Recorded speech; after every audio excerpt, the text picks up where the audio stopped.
Hello guys, maglo-load up tayo ng itlog ngayon. Meron tayong naipon na ah,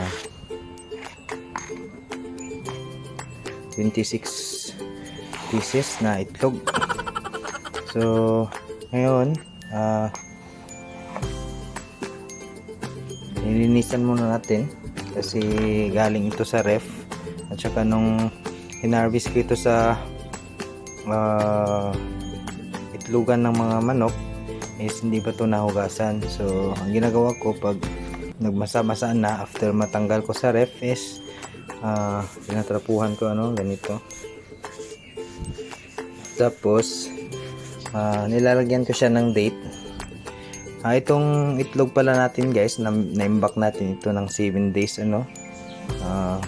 pero ito 7 days yan. Tinatatakan ko lang ito ng date kung anong araw. Diba? Ngayon is 10, so lagyan ko lang yan siya ng 10. So importante ang date guys, kasi para malaman natin kung kailan yung saktong araw ng pagpisa ng mga itlog. So usually ang pag start ng pagpisa nila is nasa around 19 to 21 days, So ito hindi naman natatanggal, mancha na ito guys, namantsahan ito. So ganyan na lang. So lagyan natin ng date. So 7 days lang ang pag-iimbak natin ng itlog, kasi pag nag-over pa tayo ng araw sa pag-iimbak is usually yung mga itlog hindi na nagiging fertile o mahina yung rate ng pagpisa nila. So hanggang 7 days lang tayo. So nilalagay ko lang ito sa pinakamababang tray ng ref natin para hindi masyadong malamig. Tama-tama lang yung temperature niya. Yung adjustment ng ref is nasa 1 lang yung lamig niya. So ito ay itlog ng heritage chicken, itong kulay brown na egg, at saka ito naman is white egg. Sa mga native po ito, pero mayroon ding mga native na kulay brown yung egg. Usually makikita mo yan sila sa mga itlog ng cobra na chicken. Meron akong cobra dito. Ganito ang itlog niya. Ito cobra chicken ito guys, cobra egg pala, sorry. Pero mas maliit siya sa heritage na mga itlog, kasi yung mga heritage na mga itlog is malalaki talaga, kaysa sa mga native. So ito kulay brown sa native, ito na cobra na inahin. So isa pa lang, kasi yung inahin natin na cobra is nag-start pa lang, baguhan pa lang siya sa pangingitlog. So sana maging fertile yung itlog niya para magkaroon na naman tayo ng mga cobra chicken na next generation.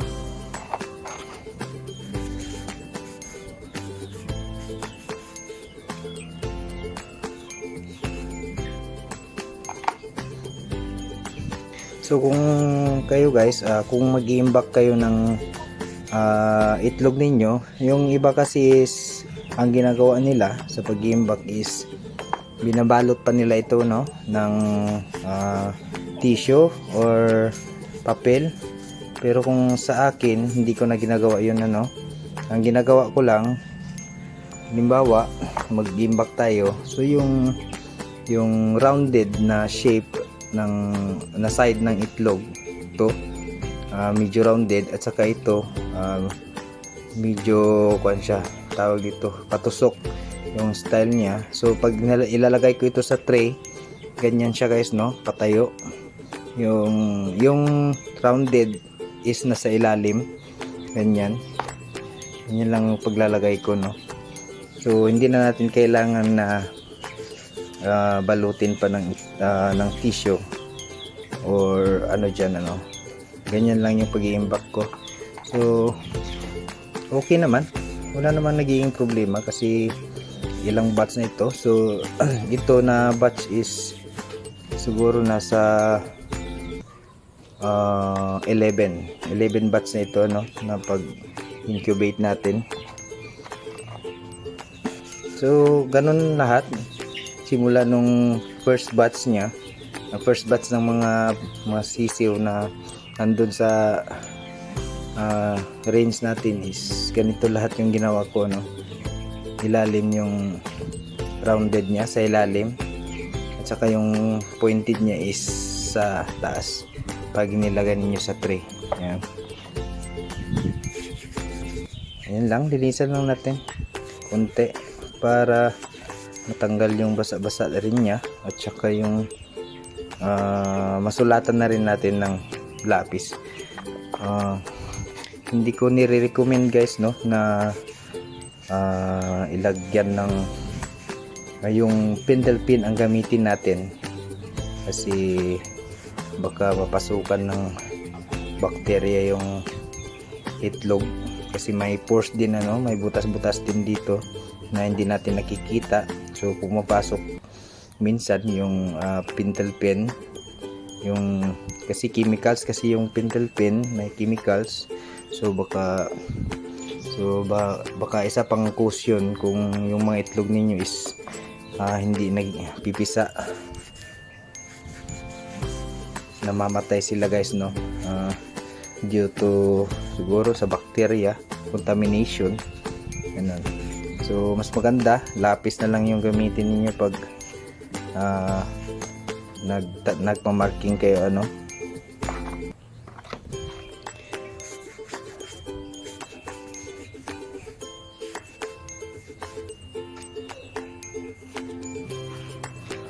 Then so October 10 ngayon kaya yan, nilalagay ko yung 10 na yan.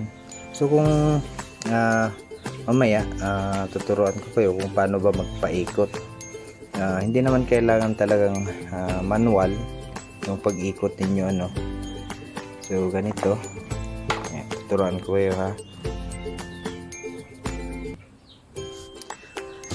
So ilalagay muna natin ito, ano, yung mga eggs natin. Yan. Kasi bakante na, kasi nagpisa na yung nandito sa hatcher natin, nandito. So ito guys, no, ilagay ko ito nung 28 days. So mayroon na siyang 28, ano siyang 12 days ngayon na araw.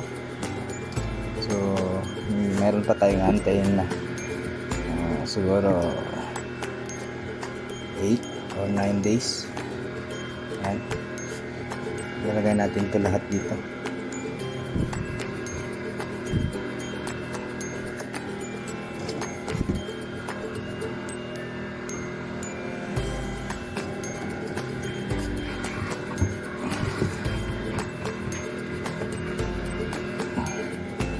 Yan. Okay. So sabi ko kanina, paano ba paikutin ng hindi mano-mano yung pagpapaikot, no? So ang gagawin lang natin, hawakan nyo lang siya ganyan, hindi itutulak nyo lang po o ganun.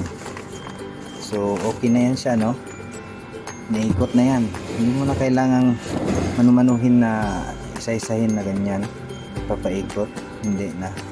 So ganun lang, tulak nyo lang.